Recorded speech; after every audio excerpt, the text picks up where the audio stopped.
네, 하재근의 문화읽기 시간입니다. 요즘 청소년이나 어른, 너나 할 것 없이 인형 뽑기의 매력에 빠진 분들이 참 많은데요. 네, 오늘은 인형 뽑기 열풍에 대해서 얘기 나눠보겠습니다. 하재근 문화평론가 자리했습니다. 어서 오시죠. 안녕하세요. 네, 안녕하십니까. 예.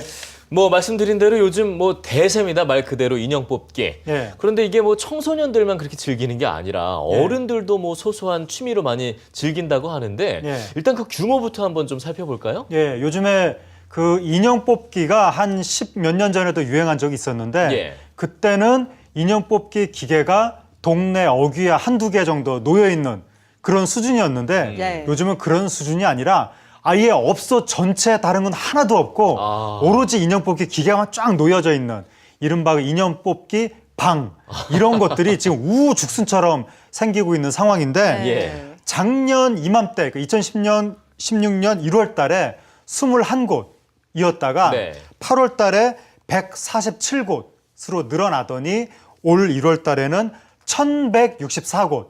그러니까 1년 사이에 55배 성장했고 급속도로 그렇죠. 성장했네요. 지난 반년 사이에는 거의 대도시 웬만한 유흥가에는 다 지금 인형 뽑기 방이 생길 정도로 예. 이렇게 빠른 시간 안에 급속도로 성장한 업종이 과연 있었나 싶을 정도로 예. 정말 폭발적으로 성장을 하고 있고 여기에 중년층부터 시작해서 20대 더 나아가서 방금 말씀하신 대로 청소년들까지 빠져들고 있으면서 이제 급기야 지난 주말에는 무한도전이라고 굉장히 인기 있는 예능 프로그램이 있는데 네. 네. 거기서 이제 그 멤버들이 서로 게임을 하면서 인형 뽑기 방에 가서 그 인형 뽑기 게임을 하는 그런 광경까지도 TV에 나왔습니다. 네네.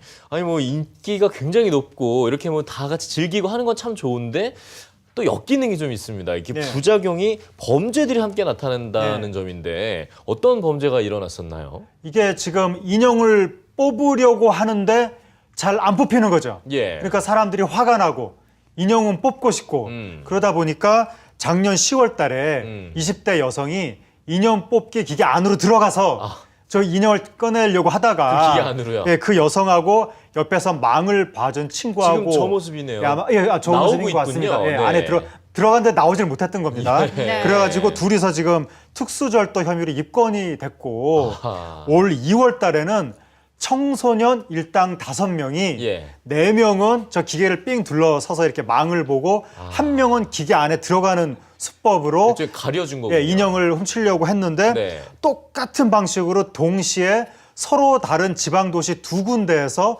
이게 적발이 됐습니다. 네. 네. 이것은 이러한 범죄 수법이 인터넷으로 지금 퍼져나가고 있는 것이 아닌가 그런 의혹을 갖게 하는 것이고 네. 그리고 범죄 수법까지는 아니라 하더라도 저 기계 조이스틱을 어떻게 특정하게 조작을 하면 네. 인형을 잘 뽑을 수 있다.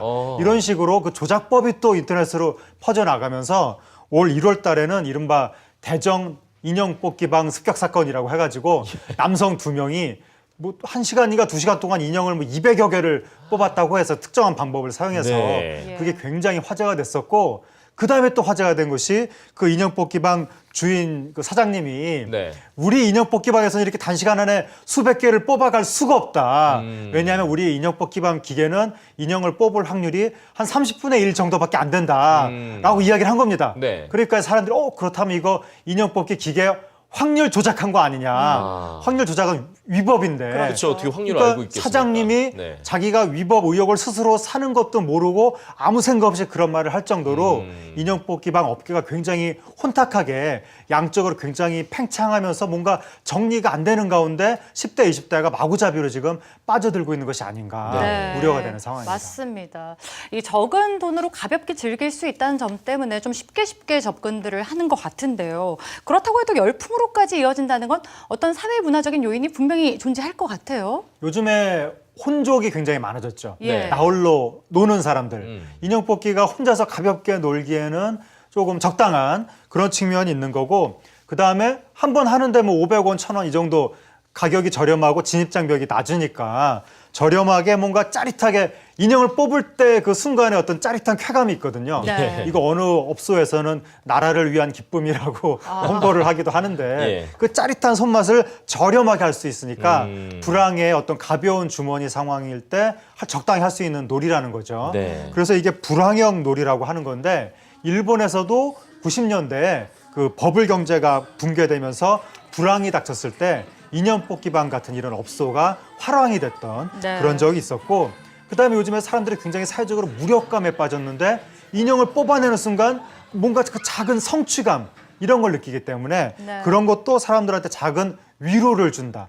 이런 것도 이제 인기의 이유가 되고, 그다음에 최근에 키덜트 문화, 예. 어른인데도 그쵸. 아이처럼 이렇게 인형을 좋아하고 그런 키덜트 문화가 득세하면서 캐릭터 인형의 가치가 굉장히 올라왔습니다. 네. 그래서 막 어른들이 요즘에 캐릭터 인형 사려고 막 줄을 서고 이런 상황이다 보니까 저 인형 한번 따겠다고 사람들이 인형 뽑기방에 가서 돈을 막 10,000원, 20,000원, 30,000원, 40,000원 막 네. 끝없이 이렇게 쓰고 있는 그런 상황이 돼버린 겁니다. 예. 지금 사실 말씀해주신 상황들만 봤을 때는 그렇게까지 부정적으로 들리진 않는데요. 이게 소소한 재미를 통해 사치를 통해서 이제 얻는 재미다 보니까 탕진 재미다 이런 얘기들도 많이 나옵니다. 즉 이게 이제 사행심을 조장한다는 얘기인데 도박과 같은 좀 우려심이 들어요. 예, 어떤가요? 도박이랑 비슷하다고 볼 수가 있는데 예. 도박의 특징이 이른바 그 베팅이라고 해서 적은 금액을 걸고 큰 가치를 따려고 하는, 이게 도박의 기본적인 구조죠. 그쵸. 인형 뽑기의 구조가 딱 그렇고 500원, 1,000원 넣고 내가 5,000원, 10,000원짜리 인형 뽑아야지 이런 거니까. 그리고 이게 뭐 서서히 여기에 빠져들어가는 구조도 지난 주말에 무한도전에도 나왔지만 멤버들이 처음에 운이 좋아서 인형을 몇 개를 뽑습니다. 그러니까 자신감을 얻어가지고 본격적으로 이제 시작을 해서 네. 결국 상당히 많은 돈을 썼지만 인형을 한 개밖에 못 뽑는 이 구조가 사람이 도박장에 빠져드는 구조하고 매우 흡사합니다. 그리고 또 도박의 특징 중에 하나가 중독. 이게 한번 빠져들기 시작하면 나 자신을 제어할 수가 없다. 이게 중독의 특징인데 그렇죠. 인형 뽑기도 굉장히 큰 중독의 특징이 있고, 네. 그래서 가수 현진영 씨도 과거에 자신 인형 뽑기에 중독이 됐었다. 그래가지고 뭐 수천만 원을 인형 뽑기 하는데 썼다. 이런 말을 할 정도로 중독성이 강하다 보니까 예. 베팅의 특징, 중독성의 특징, 이것은 완전히 도박 그 자체인 거죠. 예. 그러니까 이런 식으로 도박성을 가지는 사행 산업이 작년에 전년 대비 7.7%가 성장하고 로또 복권 판매량도 사상 최대, 대학가에도 뭐 변정 도박업소 생겨나고 있고 이런 상황이라고 하는데 네. 이런 시대 상황하고 맞물려서 인형 뽑기방도 성행하는 것이 아니냐. 결국 불황이기 때문에 사람들이 적은 금액으로 짜릿한 손맛과 큰 대가, 큰 가치를 얻으려는 사행 심리를 가지고 이 도박성 게임에 빠져드는 것이 아니냐. 네. 10대까지 예. 여기에 대해서 굉장히 지금 우리 사회가 좀 우려를 해야 되는 상황까지 온 것 같습니다. 예. 그렇습니다. 얘기 듣고 보니까 정말 경각심이 필요한 부분인 것 같습니다. 오늘 말씀 잘 들었습니다. 수고하셨습니다. 감사합니다.